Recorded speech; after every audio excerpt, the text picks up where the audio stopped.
So welcome back to UJC Home Remodeling. Now we're not going to claim we're the best remodeling channel on the internet, but you know, it is what it is.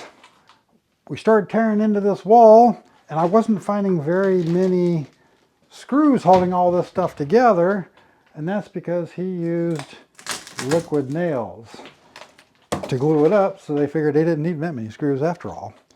So I guess any idea of salvaging the OSB for later use is probably out the window now because it's kind of breaking apart to get it off. But tearing it apart is giving us a better idea of what actually was going on in here.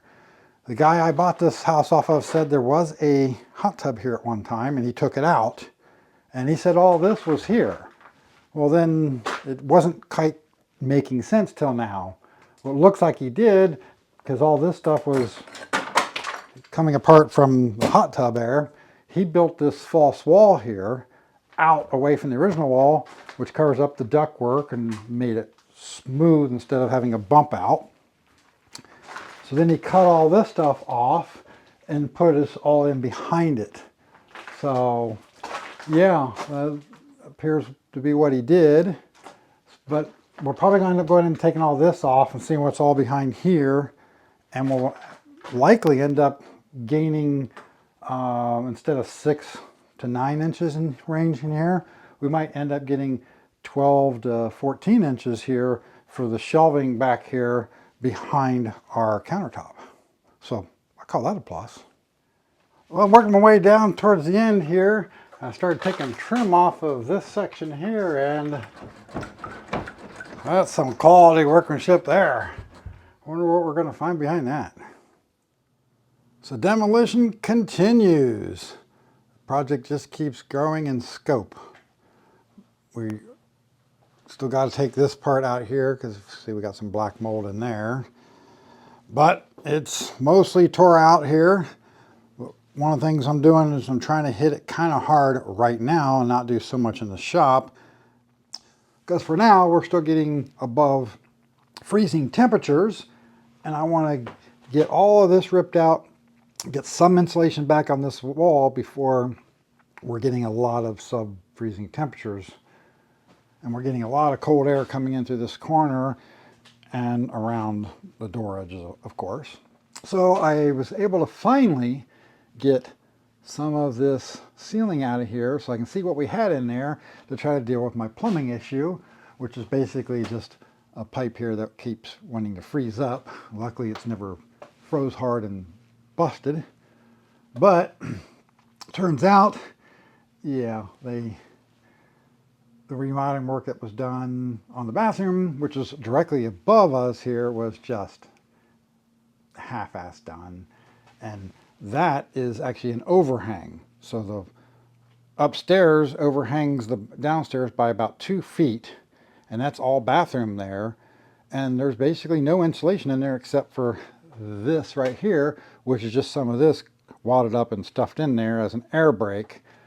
So we got a whole 2 feet of flooring there that's basically has no insulation. It gets cold, and that's underneath the shower here and the toilet there, and then the bedroom full length there. Yay. What I'm going to have to do though in order to get in there is take at least 2 more of these boards off, but I'm going to have to take it full length because of where all the joints are. Well then, since I got it all full length, then I might as well take care of all the insulation all the way down and fix the whole darn thing, right? But then, well, if I got it torn out that far, then I might as well come back this far and fix all of this crap here, where they cut into this with like a jigsaw or something to get a panel out. So they get up in there and do the plumbing for the sink over there. And then, of course, you might as well continue on down, all that stuff, you know. Like I say with the cars, it's not the initial project that gets you. It's all the might as wells that sucks up all your time and money. And speaking of time and money, I got to figure out where I can stop here within the time and money I have available right now. But the plan basically is this here is only like, 3/4 of an inch thick maybe. So probably an R value of 2, maybe 3 at most. And then it's only in between these furring strips, so it doesn't create a thermal break.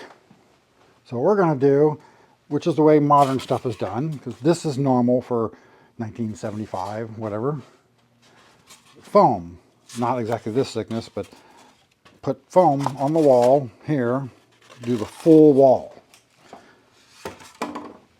all the way. And it creates a thermal break. And then if we do 1 inch, that's like a, I think 7.5 R value, I think it is, or 5, something like that, which is more than we already have here. And then we put our framing on top of that. And I was originally thinking about putting 2x3s sideways like this, giving me another 1.5 inches. We fill all that up, we have about R12.